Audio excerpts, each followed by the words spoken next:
Young and Restless early spoilers November 24th to 28th. Billy and Nick's explosive fury unleashed. As we always do on early edition day, we talk about what's coming the rest of this week.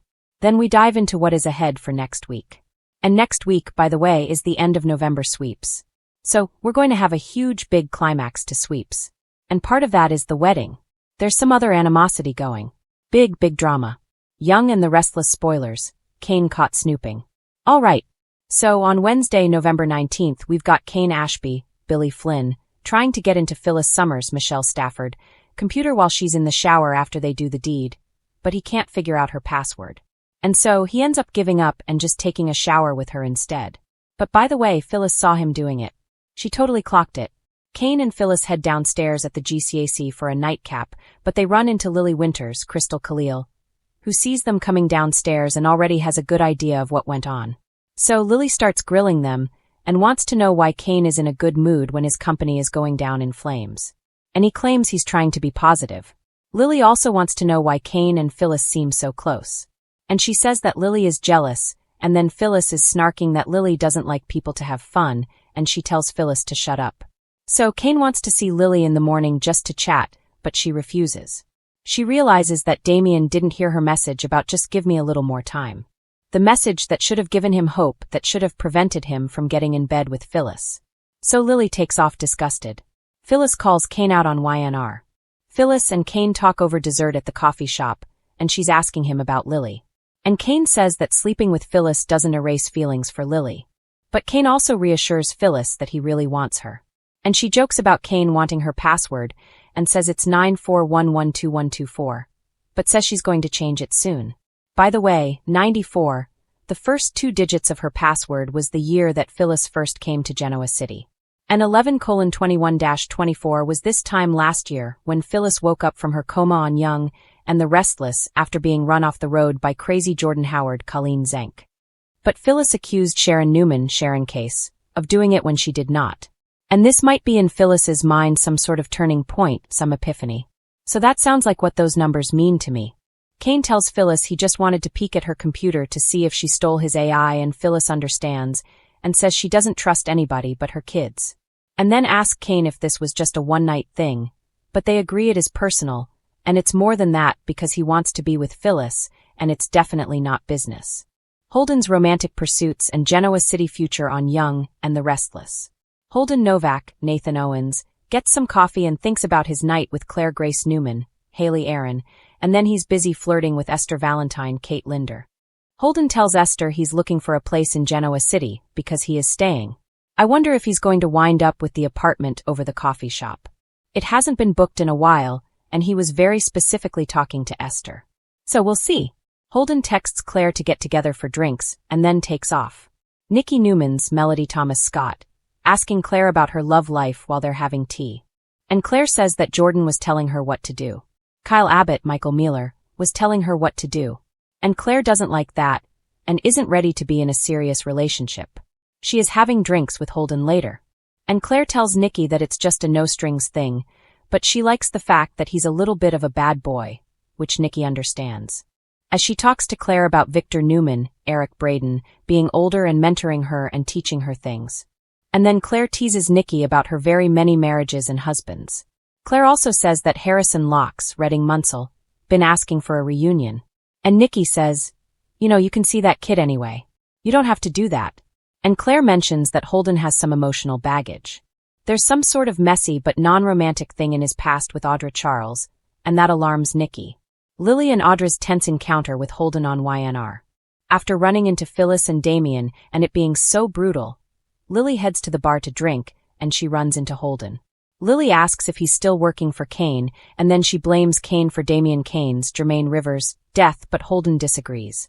Lily also tells Holden that Damien's company is going under, and he probably should move back to LA and get a job there. And he's shocked, but he kind of plays it off.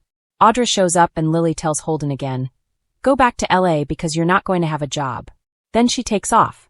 Holden tells Audra leave before Claire shows up and says she might get mad and spill the beans about Audra's crime. And she reminds Holden that it wasn't her crime, it was their crime. Audra says Holden didn't tell Claire the worst part of what they did together. Holden insists that he only told Claire something to do damage control, so she'd stop digging. And he tells Audra that they're both going to lose big if Claire finds out the whole truth. And then Claire comes in and sees Audra chatting with Holden and sipping from his drink, and it ticks her off. So she wants to know why that Bea won't stay out of her life, and then calls Billy to meet her because Claire says she's got some tea to spill on Audra. Thursday's spoilers: kidnapping, confrontations, and a new detective on YandR. On Thursday, November 20th, Nick is looking for info from Detective Burrow, Matt Cohen, who Victor is having Michael Baldwin, Christian Jules LeBlanc, check out. And of course, Nick's trying to find Noah Newman, Lucas Adams, who's gone missing. Sienna Bacall, Tamara Braun, and Noah are locked up together. Sienna's panicking, trying to wake up Noah, who is badly beaten and unconscious. He and Sienna are locked up in a room, and Noah has no idea what happened or how they got there. Sharon pushes back on Matt Clark, Roger Howarth. He shows up at her hotel, and he triggers the fire alarm so that Sharon will open the door and he can push his way in and tries to give her a scare. But Sharon isn't scared, she's angry, and this kind of takes him by surprise. New LAPD cop Detective Annie Stewart, Catherine Kresge, debuts on Thursday, and I am wondering if she knows Dirty Detective Burrow and she may interact with Nick soon. Danny and Christine's wedding day drama on Young and the Restless. Friday, November 21st, Danny Romalotti, Michael Damian, and Christine Williams's, Laura Lee Bell, wedding begins. It's a 2-day event on Young and the Restless. His son Daniel Romalotti, Michael Graziadei, is doing an original song with Tessa Porter, Kate Fairbanks, at the wedding, and Daniel, Michael Graziadei, is bringing Tessa as his date. Instead of a wedding cake, look for donuts. Danny and Christine may be worried about Phyllis crashing, but she's got Kane in her bed and stars in her eyes. So maybe she will stay away. Photo I can't show you for copyright reasons, but it has Michael, Diane Jenkins, Susan Walters, and Nate Hastings, Sean Dominic, all glaring at somebody that looks like they interrupted. So, there may indeed be a crasher. And if there is, Phyllis, Michelle Stafford, is the most likely. Also expect Gina Roma, Patty Weaver, and Nina Webster, Trisha Cast, to come to Genoa City for the wedding. Lots of friends gather for the 2-day event Friday and Monday, including Abby Newman, Melissa Ordway, and Devin Hamilton, Brighton James, Michael and Lauren Fenmore, Tracy Bregman, Nate and Victoria Newman, Amelia Heinley, Tracy Abbott, Beth Maitland, Jack Abbott, Peter Bergman, and Diane. Plus, it looks like Michael officiates the wedding. Thanksgiving week spoilers. Holiday shake UPS and preemptions on YandR. The week of November 24th through the 28th is a short holiday week of episodes. It begins with more of Danny and Christine's wedding. On Monday the 24th, they are starting their happily ever after in style. Phyllis, Michelle Stafford, and Damian, Jermaine Rivers, get in deeper, and it's definitely more than sex but a lot less than love.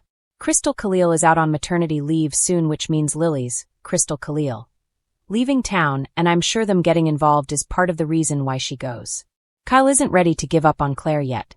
I'm sure he wants her around for Thanksgiving, but if she's smart, she'll stick to the Newmans or hang out with Holden, who doesn't have any family in town. Jack warned Nikki about Victor using the AI for dirty deeds, and Nikki ignored him. Jack said she's complicit if Victor comes after Jabot. We'll see how that goes. Adam and Victor target Billy on Young and the Restless. Adam Newman's Mark Grossman, trying to keep Victor distracted now that they know Jill Abbott, Jess Walton, is the investor in AbbottCom. So, Victor and Adam are going to make a move to get the funding snatched from Jill. And of course, that means Billy will lose it. Sally Spectra's Courtney Hope, going to be devastated if Adam succeeds. Plus, Sienna and Noah remain captive. And Sharon may join them, with Nick increasingly angry and worried. And again, we have preemptions for U.S. sports. On Thursday, Thanksgiving Day, and the day after for Black Friday, September 27th and 28th, no new episodes, which is typical. And if any happen to record, double-check them, make sure they're not new. Then delete them. Get them off your DVR so they don't mess up your recordings for the beginning of December. No stranger to rage. But this week, Young and the Restless fans are about to witness a double meltdown that could permanently alter the power structure of the town. Billy Abbott and Nick Newman, two men who usually fight their battles in very different ways, are pushed past their limits, and the fallout promises scorched earth, broken alliances, and consequences no one sees coming. For Billy, Fury has always been a familiar companion. He's tried therapy, reinvention, and restraint, but when the past collides with betrayal, his temper becomes a ticking time bomb. And right now, that bomb is aimed straight at the people he once trusted most. Billy has been sensing it for weeks. Whispers behind closed doors at Chancellor Winter's, strange pauses when Lily answers his calls, and a shift in the way Jill looks at him whenever business comes up. What finally sends him over the edge is a document he was never meant to see. A quiet restructuring plan that sidelines him entirely. It's not just corporate maneuvering, it's personal. Billy realizes Lily didn't just doubt him, she planned around him. The confrontation is volcanic. When Billy storms into Lily's office, there's no charm, no sarcasm, just raw, unfiltered rage. He accuses her of betrayal, of using his ideas while erasing his name, of deciding he was too unstable to trust. Lily fires back, refusing to apologize for protecting the company. She tells him the truth he hates most. His unpredictability forced her hand. That's when Billy snaps. He doesn't just quit, he declares war. Across town, Nick Newman is unraveling for entirely different reasons, but the intensity is just as dangerous. Nick prides himself on being the steady one, the moral compass in a family full of power plays. But lately, that role has been cracking under the weight of secrets, manipulation, and one devastating realization. Victor Newman may have crossed a line even Nick can't forgive. Nick discovers Victor has been pulling strings behind his back, interfering in his personal life under the guise of protection. Whether it's Sharon, business interests, or a shadowy deal that could bring legal consequences, Nick realizes his father once again decided control mattered more than trust. The breaking point comes during a heated Newman family gathering. Nick confronts Victor in front of everyone, his voice shaking, not with fear but fury. He accuses Victor of treating his children like chess pieces, of destroying lives, and then pretending it's all for the greater good. Victor, calm and cold, dismisses Nick's anger as emotional weakness. That mistake costs him. Nick explodes, unleashing years of buried resentment, about manipulation, about never being enough unless he follows orders, about the constant damage Victor leaves behind. Even Nikki is stunned by the venom in Nick's words. This isn't a son throwing a tantrum. This is a man done being controlled. And Victor sees it. For the first time in a long while, there's uncertainty in his eyes. As Billy and Nick spiral, their separate storms begin to collide. Billy, fueled by betrayal and desperation, starts plotting his next move. He's not just looking for revenge. He wants redemption on his own terms. When he quietly reaches out to Nick with information that could destabilize Newman Enterprises, it sets the stage for an unlikely alliance. Two men wronged by powerful forces. Two men with nothing left to lose. Nick is hesitant at first. He doesn't trust Billy's impulsiveness. But when he realizes the information could expose Victor's latest manipulation, Nick's anger outweighs his caution. What follows is a dangerous partnership built on shared rage. Together, they begin pulling threads, financial records, secret meetings, hidden agendas. And the deeper they dig, the uglier the truth becomes. Victor hasn't just been protecting the family. He's been orchestrating outcomes that benefit only himself. And Lily? Her involvement in corporate maneuvering may tie back to a much larger web of influence than Billy imagined. As word spreads, Genoa City braces for impact. Lily begins to realize she may have underestimated Billy's capacity for destruction. Jill worries that pushing her son out has unleashed the very chaos she feared. Sharon senses something dark brewing in Nick, and fears he's crossing a line he won't be able to return from. The question looming over everything is simple and terrifying. What happens when fury replaces reason? Billy stands on the edge of self-sabotage, ready to burn down everything if it means proving he was right all along. Nick, usually the voice of balance, is flirting with becoming the very thing he despises, ruthless, relentless, and willing to hurt others to reclaim control. And Victor? He's preparing for war. Because one thing Victor Newman never tolerates is rebellion. As father and son prepare for an epic showdown and Billy barrels forward with reckless determination, Genoa City is about to be shaken to its core. Old loyalties will crumble. New enemies will emerge. And when the dust finally settles, no one, especially Billy Abbott and Nick Newman, will be the same. Explosive fury has been unleashed. And the real casualties has never been able to resist the pull of a mystery. Especially when it involves power, money, and the people of Genoa City who think they have everything locked down. But according to Young and the Restless spoilers, Kane's latest move may be his most dangerous yet. This time, he isn't just poking around out of curiosity. He's snooping where he absolutely does not belong, and he's about to get caught red-handed. For weeks, Kane has sensed that something is off. The deals being whispered behind closed doors, the subtle shifts in loyalty, the tension crackling beneath seemingly polite conversations. It all points to one thing. Someone is playing a high-stakes game, and Kane isn't meant to know the rules. That realization doesn't scare him. It fuels him. Kane's gut tells him the truth is being hidden. Kane's suspicions first ignite when he notices inconsistencies in corporate schedules and financial paperwork connected to a powerful Genoa City player. What starts as a simple double-check turns into a deep dive. Numbers don't add up. Files are moved. Conversations abruptly stop when Kane enters the room. And worst of all, someone clearly knows he's asking questions. Rather than back off, Kane leans in harder. Late one night, long after the offices have emptied, Kane slips back into a restricted area under the guise of unfinished business. He tells himself he's just confirming a hunch. But deep down, he knows the truth. He's crossing a line, and once he does, there's no going back. The discovery that changes everything. What Kane uncovers isn't just damaging, it's explosive. Hidden files reveal a covert alliance, one that could upend existing power structures in Genoa City. The information suggests manipulation at the highest level, a calculated effort to control outcomes while keeping certain players completely in the dark. And Kane? He was never meant to find any of it. As he scrolls through documents and listens to recorded conversations, realization dawns. This isn't just corporate maneuvering. This is personal. Someone has been pulling strings that directly impact the people Kane cares about most. His hands shake, not with fear but with adrenaline. But Kane's mistake is staying just a moment too long. Busted. Kane is caught in the act. Footsteps echo in the hallway. The door swings open. And suddenly Kane isn't alone. According to spoilers, Kane is caught snooping by someone who immediately understands the implications of what he's uncovered. The air goes thick with tension as their eyes lock. There's no easy explanation, no casual excuse that can undo what's been seen. This isn't a misunderstanding, it's a confrontation. The person who catches Kane doesn't yell. They don't panic. Instead, they do something far more unsettling. They smile. Because now Kane isn't just a snoop. He's a liability. A dangerous ultimatum. What follows is a chilling exchange. Kane is warned explicitly that the information he's found could destroy lives, reputations, and empires. He's told to walk away, forget everything, and keep his mouth shut if he knows what's good for him. But Kane has never responded well to threats. Rather than backing down, he fires back with a warning of his own. If anything happens to him, if anyone tries to silence him, the truth will come out anyway. He's already taken steps to ensure it. Whether that's true or a calculated bluff remains unclear, but it's enough to rattle his adversary. Still, Kane knows the danger has only just begun. Fallout spreads across Genoa City. Word travels fast in Genoa City, even when no one is supposed to talk.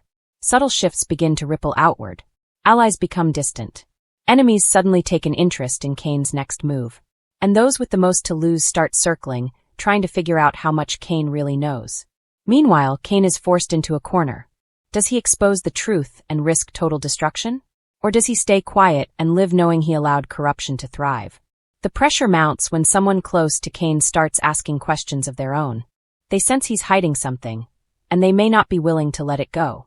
Relationships on the brink. As Kane wrestles with his decision, his personal relationships begin to crack under the strain. His distraction doesn't go unnoticed. His secrecy raises red flags. And his refusal to explain himself creates emotional distance at exactly the wrong moment. Spoilers hint that one heated confrontation could push Kane to make a reckless choice. One that reveals more than he intends and puts him squarely in the crosshairs of someone far more powerful than he anticipated. A truth that won't stay buried. No matter how hard certain players try to bury the truth, The Young and the Restless has taught fans one thing. Secrets never stay hidden forever. Kane's snooping may have started as curiosity, but it's evolved into a moral crossroads. Whether he becomes a whistleblower, a pawn, or a casualty of the game remains to be seen. But one thing is certain. Genoa City is about to feel the shockwaves. And Kane Ashby? He may have just set off a chain reaction that no one, not even Victor Newman himself, Phyllis Summers has never been one to keep quiet when she smells deception. And on The Young and the Restless, her instincts are screaming louder than ever. This time, the target of her fiery suspicion is none other than Kane Ashby. What starts as a tense exchange quickly explodes into a public calling out that threatens to expose secrets Kane thought were safely buried. As Genoa City braces for fallout, one thing is certain. Phyllis is done playing nice. It all begins with a familiar feeling Phyllis can't shake. the sense that something isn't adding up. Kane's recent behavior has been setting off alarm bells. Sudden appearances around Chancellor Winter meetings, conveniently overheard conversations, and his uncanny ability to know things he shouldn't. While others brush it off as coincidence or Kane simply being Kane, Phyllis sees a pattern, and she's ready to confront it head-on. The showdown takes place at Crimson Lights, the unofficial battleground of Genoa City. Kane is enjoying a quiet moment, coffee in hand, when Phyllis storms in with that unmistakable fire in her eyes. She doesn't waste time on pleasantries. With her arms crossed and her voice sharp enough to cut glass, she accuses Kane of snooping, manipulating, and playing both sides of multiple corporate battles. Kane tries to laugh it off at first, offering a charming smile and a dismissive shrug. But Phyllis isn't buying it. She lays out her case point by point, reminding Kane that she's seen this act before. She knows what desperation looks like, and she knows what it looks like when someone is trying to regain power by slipping into the shadows. Every word lands like a punch, drawing the attention of everyone in the room. What truly rattles Kane, though, is when Phyllis brings up Lily Winters.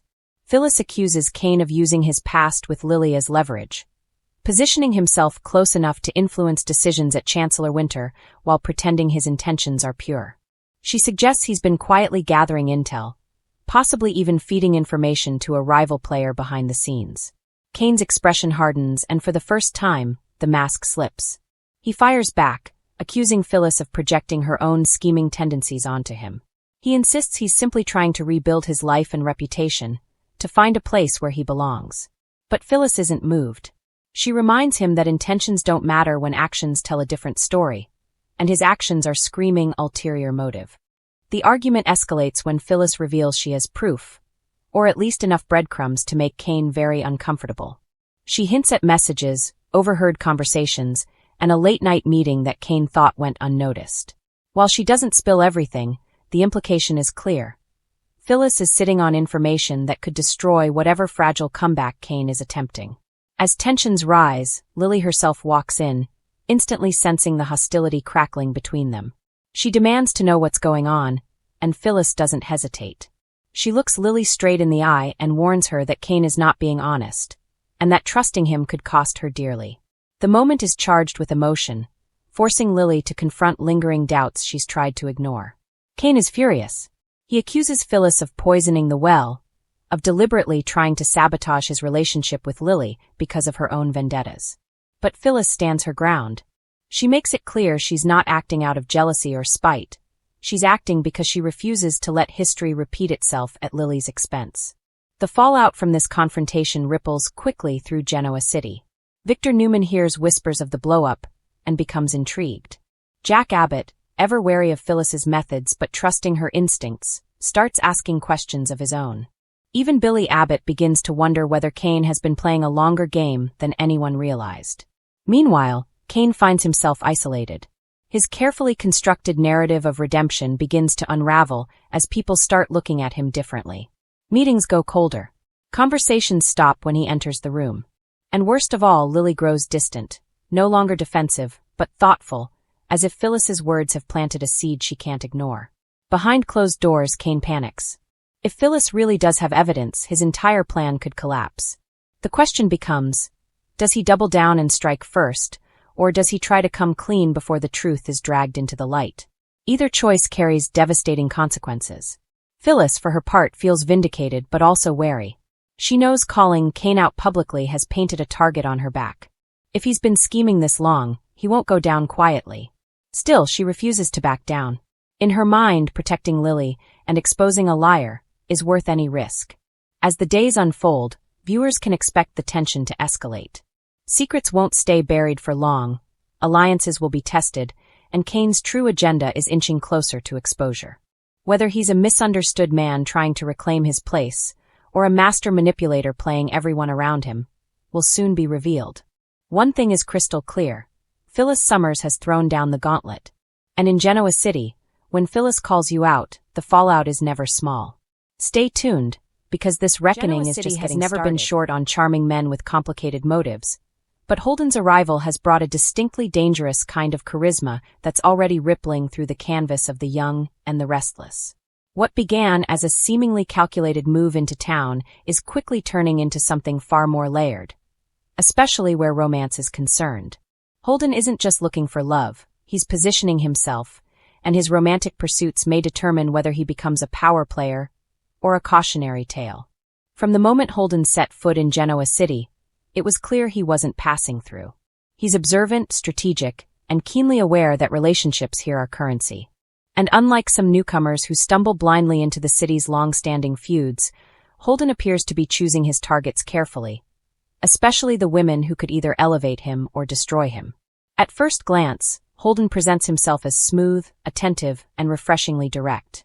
But longtime YandR viewers know better than to trust surface-level charm. There's always a motive, and Holden's romantic interests feel anything but random. One of the most intriguing aspects of Holden's storyline is how effortlessly he adapts to the emotional rhythms of the women he's pursuing. He listens more than he speaks, mirrors vulnerabilities, and seems to instinctively know when to push and when to pull back. That makes him incredibly appealing, and incredibly dangerous. Rumors are already swirling in Genoa City that Holden's eye is on a woman with deep roots and unresolved emotional baggage. Someone strong, independent, but wounded by betrayal. Someone who's tired of games, which makes it all the more ironic if she's falling into one. Holden's approach to romance isn't loud or aggressive. He doesn't make grand gestures or dramatic declarations. Instead, he builds intimacy quietly. A shared drink here. A late-night conversation there. Slowly, trust forms. And in Genoa City, trust is the most valuable commodity of all. But is Holden capable of genuine love? Or is romance simply a means to an end? That question looms large as his presence begins to intersect with existing power dynamics. Holden isn't blind to the influence certain women hold, socially, emotionally, and professionally. Aligning himself romantically could give him access to information, protection, and leverage. And if things go wrong, the fallout could be explosive. What's especially compelling is that Holden himself may not fully realize how deeply he's getting pulled in. There are moments, subtle but telling, when his guard slips. A look that lingers too long. A reaction that feels too personal. Those flashes of vulnerability hint that Holden may be wrestling with his own internal conflict. Ambition versus connection. If Holden truly falls in love, it could derail his plans entirely. Yet Genoa City has a way of testing every relationship. Secrets don't stay buried, and no one walks away unscathed. When the truth about Holden's past inevitably comes out, and it will, the woman who holds his heart may feel devastatingly betrayed. And depending on who she is, that betrayal could ignite a chain reaction across the entire town. There's also the question of rivalry. Holden's romantic pursuits are already drawing attention from other men, some protective, some possessive, and some downright threatened. In Genoa City, triangles are inevitable, and Holden may soon find himself caught between competing loyalties and simmering jealousy. This is where his future truly hangs in the balance. If Holden chooses the wrong romantic path, he could alienate powerful allies and make dangerous enemies. A scorned lover in Genoa City is far more lethal than any corporate rival. But if he plays his cards right, balancing honesty with ambition, Holden could secure his place as a long-term fixture on the show. And that's the real question. Is Holden here to stay? All signs point to yes. His layered characterization, romantic intrigue, and potential ties to major storylines suggest Holden isn't a short-term plot device. He's being positioned as a catalyst, someone whose choices will impact not just his own future, but the emotional trajectories of others. Romance may be the doorway, but power is the destination. Still, the young and the restless has always thrived on complicated love stories, and Holden's arc feels primed to deliver exactly that. Whether he becomes a devoted partner redeemed by love, or a manipulator undone by his own heart, remains to be seen. What's certain is this. Holden's romantic pursuits aren't just about who he kisses or dates. They're about identity, loyalty, and survival in a town where love is never simple and the past always comes calling. As Genoa City braces for the fallout of Holden's choices, viewers should prepare for emotional whiplash.